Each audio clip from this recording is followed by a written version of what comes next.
Up here with a new meta top lane pick, Warwick with Smite. Now I know right off the bat that sounds kind of crazy, so what I'm going to do in this video is I'm going to briefly explain how it works. I'm going to give you the pros and cons of playing this top lane Smite Warwick, and then I'm going to teach you a little bit on how to actually execute it and how to play it. The way in which Warwick top lane with Smite works is to utilize the Skirmisher's Saber in order to get really good trades off and to all in people with your ultimate. For those of you unaware, Skirmisher's Saber allows you to smite an enemy champion, marking them for 6 seconds, meaning you take 20% less damage for them, and also giving your attacks on that target extra true damage on hit. The theory behind this really just lies with the fact that you can bully the crap out of your enemy laner whenever you smite them, and your smite only has a 60-second cooldown. Not only does it allow you to dominate enemies and win pretty much every single trade, but it also allows you to all-in people with your ultimate. The reason for this is because when you jump on an enemy with your ulti, you hit them 5 times, and those 5 times proc on hit effects. This means that you're guaranteed to get at least 5 hits with your Skirmisher's Saber, and that's not including the hits you'll be getting in before and after your ultimate.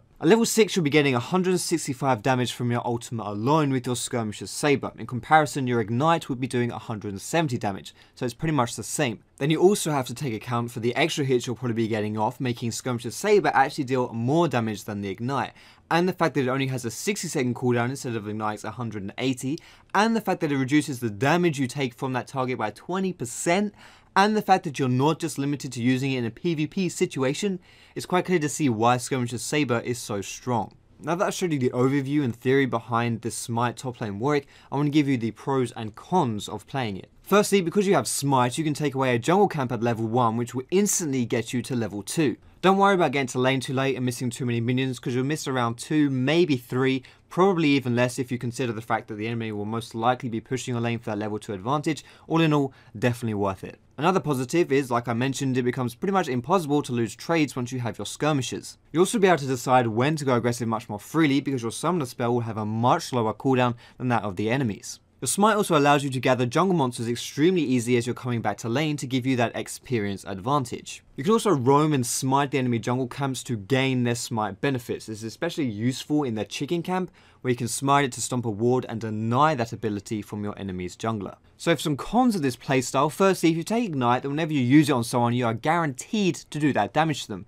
With your smite, if you don't hit them, you don't do extra damage. Secondly, and the most obvious downside, is that you have to buy Skirmisher's Saber in order to use it on an enemy. Not only is this gold put into the Skirmisher's Saber that otherwise would be put into other things, but Skirmisher's Saber doesn't actually give you any combat stats. You will be at a stat disadvantage when you buy Skirmisher's Saber, meaning at any times you're not smiting the enemy champion is times that that item is doing nothing for you. This can be a problem especially in the early levels if you find yourself being harassed quite a lot or being pushed into the tower, so you may need some help from your jungler to help pull you through that. In addition, sometimes it is tricky to do good skirmisher trades because as soon as you smite the enemy champion, they can just run away from you. The trick here is to find situations where the enemy can't just run away from you, or even if they do, they're still losing out. And finally, obviously compared to teleport, this option does not have as much map pressure. So there are the pros and cons, and now I want to go into some details on how I play this Smite Warwick so that you can then go into game and do the same. These are the runes that I decide to run with, and this is the mastery page that I prefer. You may have to pause the video to see this, or they'll be in the description as well. This is my typical 6 item full build. The main things to say about here is that I always get a Ready to Rune King.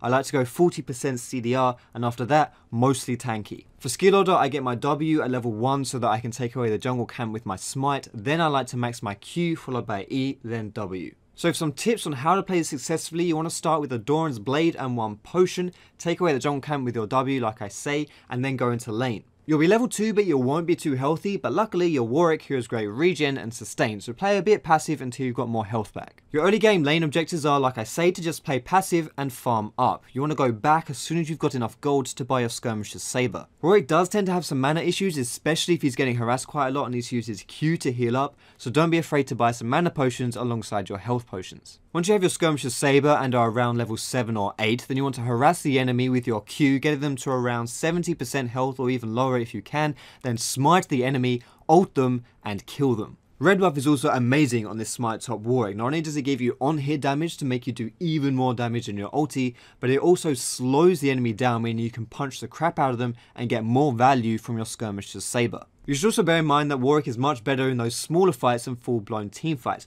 Also keep an eye for enemy Quicksilver sashes and for the interrupts before you use your ulti. The last thing you want is to ult a target and instantly have your ulti removed. And also lastly, I want to mention about your jungle item enchant. Normally Devourer is extremely good on Warwick with Skirmish the Saber. However, I choose not to do this because I don't feel like you're going to be stacking it too well. You can go if you want, however you won't get too many stacks. Instead, I just prefer to go Juggernaut and be really tanky. So that does it for my Warwick top smite video. I hope you enjoyed it and I hope you go in game and have a lot of fun playing it. If you do have some good games you're particularly proud of, feel free to tweet me at FoxShopLol and share it with me. Aside from that, you can also find me on Facebook and catch me streaming on Twitch. Those links will be in the description, guys, but thanks so much for watching. Have a great day and I will see you in my next video.